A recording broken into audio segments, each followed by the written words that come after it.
TVC Sport Desk. Well, it is the final day of the year 2020, a calendar year that threw so much at humanity and shaped the world in a different kind of way. And so despite the ups, downs, highs and lows, it is important to be grateful for life. This is Sport Desk, the final edition for the year 2020. I am Promise Fogi and I am glad to be on the driver's seat this warm Thursday afternoon. On the program today, we shall take a look at our latest development in sport and as well look back at some important situations around sports in the outgoing year. I start the program on this note with the sport minister on the diary saying Team Nigeria will compete in just 11 sports at the Tokyo Olympic Games next year. The minister said the days of jamboree at the Olympics are over, as Nigeria would only leverage on sports with comparative advantage and prospects of a podium finish. Diary confirmed that early camping of athletes, which will be in stages, will be intensified with all the COVID-19 protocols put in place. He also spoke about the forthcoming National Sports Festival, which he said will be a dress rehearsal for the Tokyo Games next year. Let's take a listen. At this point, February 14 to 28 is acceptable and feasible. We've taken into consideration the athletes, we've taken into consideration the PTF and concerns about COVID-19. We've taken into consideration the desires of the states, the time the athletes need for camping. All of that came together when the National Council on Sports met. And we had an unanimous agreement that 14th to 28th of February. And I look forward to that time, as most athletes look forward to. Sport Minister Solidarity there. Well, the coronavirus pandemic affected every aspect of our lives, including sports, on the domestic front and internationally. We saw how both local and international events were called off while others were postponed. Qualifiers for major events were rescheduled, and at the moment, football games are played without fans in the stadium. Here in Nigeria, the worst hit sports project was the National Sports Festival, which was postponed just a few days before its commencement, and then a number of other events were scrapped. In recent years, Nigeria has been a major hub for marathons and road races in Africa, but a huge number of events lined up for the year were affected. To what extent was Nigerian athletics, road races and marathons affected? Let's find out in this report. The coronavirus pandemic has had a serious impact on every aspect of human endeavor, from politics to economy, finance, trade, health, and sports was not spared.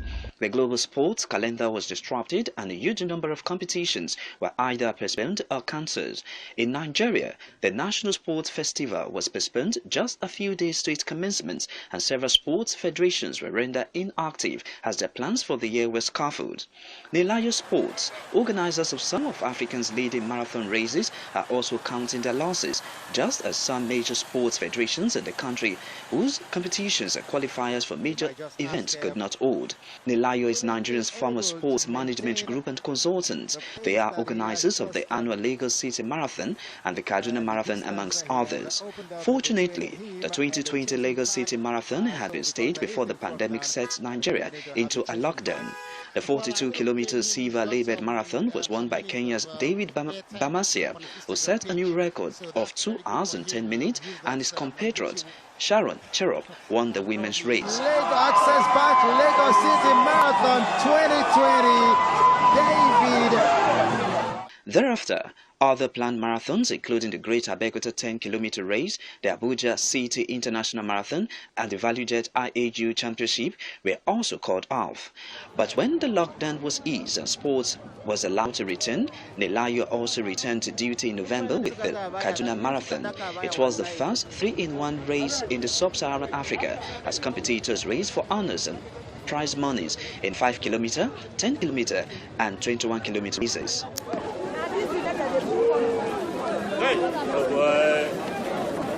More than 5 international marathon races have been lined up for the year 2021, and the organizers, Nilayo Sports, have confirmed that all events will be staged while observing all international rules and guidelines of COVID-19.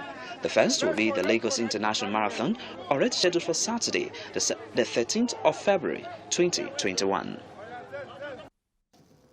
All right, Nilayo Sports Management Limited has been at the center of major marathons in Nigeria, with former African long jump champion and record holder Yusuf Ali coordinating some of the events. But the CEO, Nilayo Sport Management, Seyi Johnson, is live on the program. Glad to have you on the show. Today is the final day of the year 2020 and also the last edition of Sports Desk this year, and it's really a pleasure having you on the show today. I'll start by asking you, how much did the pandemic really affect the business of sport? You are into the business of sport. Yeah. How much did the coronavirus pandemic really affect the business of sport? We saw how sport on the field, on the pitch, on the grass, on the tracks were affected, but the business of sport, to what level was it affected?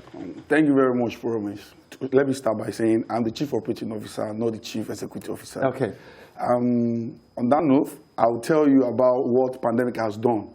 Exactly what pandemic has done to every economy in the world. That's what pandemic has done to road running and road races in the world. So Nilayo Sport, as a sports consultancy agency, that all we do is to organize the best races in Nigeria, in Africa. It's really eating deep into our preparations. 2020, I could remember vividly before the Access Bank Lagos City Marathon in February. We were contemplating maybe the pandemic is going to hit hard in Africa, where Bill Gates came and gave us some kind of scare. By February, after the event, the thing came into Nigeria, we had to go on lockdown, we had to cancel so many events that you mentioned earlier. And when the pandemic started bubbling in, we at Nilayo, because of what we do with our proactiveness, we sat down, we thought about what to do. Pandemic will not stop us from living our own lives. Absolutely. You know, then we're waiting on marathons to come about. But when London Marathon kicked in, it was postponed twice. When they eventually allowed London Marathon to go on, we now said, okay, this is our time, we'll do something. Then London Marathon came in and we were able to successfully to show the world that we're ready in Africa too. Okay, absolutely. Severe losses were recorded across board. I mean, you talked about the global economy being affected by the pandemic. Sport was not spared as well. The sport economy was also severely affected. We saw how some football clubs were begging for money. We saw how football clubs were begging players to take pay cuts and all of that. It tells you how much the pandemic ate deep into the sport economy globally. Olympic organizers also talked about the fact that staging the Olympics next year will cost them more because of the pandemic. From your experience as a sports business person, will there ever be a recovery for sports? To be honest, Promise, I don't think there will be a recovery for the losses because let me use Nilayo, like my mentor always tells me, take your example from your backyard. So let me use Nilayo as an example.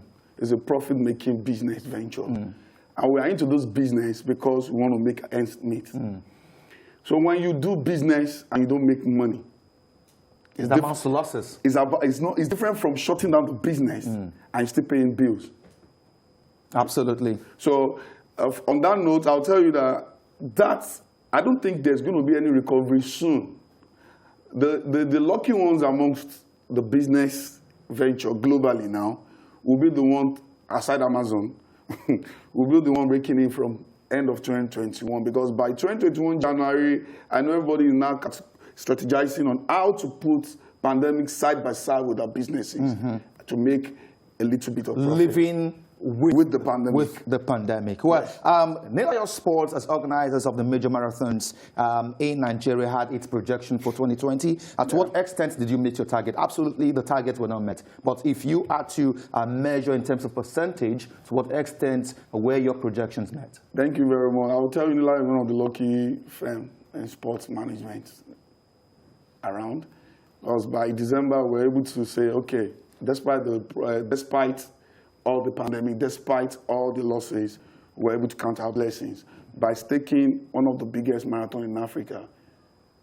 That's Kaduna Marathon. Okay. By being part of that marathon, putting it to the world, showing the world that despite all the things that's going on around the world, we are in Nigeria, we here can still do things better. So Nilayo, on that note, I'll give Nilayo 60% for the year, despite the losses. Despite the losses. Okay, well, I'm very sure other marathon organizers in Nigeria will want to take a cue from that. Yusuf Ali is a very experienced former athlete. I mean, he's been part of Nilayo. He's been part of the organization of marathons in Nigeria. To what extent has he really been helpful? The man I respect a lot. Former African champion record holder. He's been in Nigeria for long. I remember watching him while on my shot from school. He'll be on his long socks with his hair and jumping. We call him Skipo. We call him long jump. He's a fantastic help. He's been amazing. Yusuf Ali has been amazing, helping out in different forms. He's the general manager of our events. We sit down, we talk about these things day in, day out. And he will tell me, Seyi, don't worry, get it done. Whenever I have things to talk about, concerning the races, he will just tell me, Seyi, don't worry, we'll sit down and we'll strategize. He's been so helpful. He's been there and will still be there because Nigeria needs such wonderful and amazing man in sport management. Well, of all the races you organize across Nigeria, are you worried that most of these races are dominated by non-Nigerians? We see the Kenyans, we see the Ethiopians coming to cut away the money. Oh, promise. Let me tell you this. Another thing you have to give Nilayo Sports kudos for. We are the first organizer in the world, a sports company organizing road races, introducing a local fee. That is local prize money for the talent. Because don't forget, there's specularity. For the Nigerians. For the Nigerians. Don't forget there's specularity to what you do. That's what we factor in anything we do. Because we know there's no way we can be as strong as the Kenyans, the Ethiopians, the East Africans. They dominate that field. But don't forget, the first 2 marathons in Lagos were dominated by these people. By the third event, we started having Deborah Pam coming on board, winning 6th. The lady from yes. Jos. Now start competing shoulder to shoulder with these people. Now, let me tell you the greatest asset we've got now in Nigeria.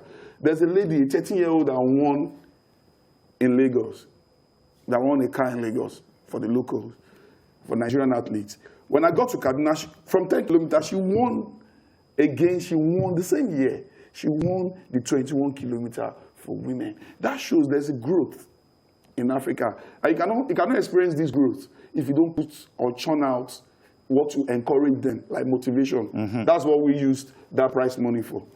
So apparently you're saying creating a separate cadre for the Nigerian athletes is propelling them to begin to giving them an opportunity. Rub shoulders with the East Africans, who of course we know long distance racing are their forte. That's where they really hold their dominance. 2021 is just around the corner. In less than 24 hours, 2021 will be upon us.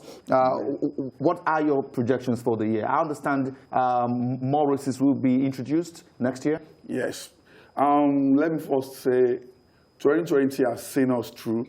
We are seeing 2020 through now. Mm-hmm. So by 2021, February 13, God's willing, Lagos Marathon, Access Bank Lagos City Marathon will come on live.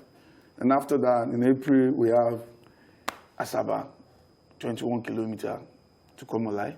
From there to Abeokuta Great Marathon, 10 kilometer. Then IOU African Championship, where all African countries come and compete on ultra race in Remo. Then we go back to Kaduna.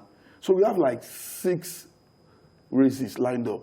Hopefully, because I know very well that now that we are working on how to live with this pandemic, hopefully we'll work out strategies and modalities to run those races. Okay, and talking about being able to live with the pandemic, are you looking at having to work hand in hand with the PTF and the health regulators in Nigeria to ensure that these races really comply with the COVID-19 protocols? Thank you very much. You know, the law of the land permits us to do whatever we want to do. At the same time, you got to work with the law of the land. We start with the Safety Commission. The Safety Commission is the closest person, the closest agency to our race. They'll tell us what to do. Then that's what we did in Kaduna. We tried to experiment that in Kaduna, which we got well. And let me tell you this. In Nigeria, no matter how bad it is, the situation is, we still have ways to work it out. Mm-hmm. Safety Commission will tell you have to do this. We have plans. Yusuf Ali and I and the team have sat down severally to talk about how to position ourselves during the race. When One of the things we are considering doing is to reduce, to scrap the 10 kilometers, but that's where we have multitude, where we have 100,000 people competing. Stop down. It's a shorter distance? Yes, 10 kilometers. We shut down for the year. We cancelled it for the year, for 2021 race. Then we go on with the 41 kilometer, for the 2.1 kilometer. Then where we have just 10,000 people to run. If situation comes around and say we still need to cut down the 10,000, we say you can cut it down to 2,000 people to run, just to make the race come alive. Because don't forget, number one thing is to have a brand that will come alive. Once you shut down people to not to run, we provide them with an app where they can do their running app from their backyard on their streets, anywhere in the world. That's more like introducing technology into the sport. It's on the walkway already. We are bringing our way down in where people can run from anywhere in the world, anywhere in the world and partake in the races. In the races. Absolutely. Many thanks to you, Seyi Johnson, Thank you very much for being a part of the program today. Thank you very much. Glad to have you. All right, we're going to commercial break. When we return, it will be time to talk football. TVC Sport Desk.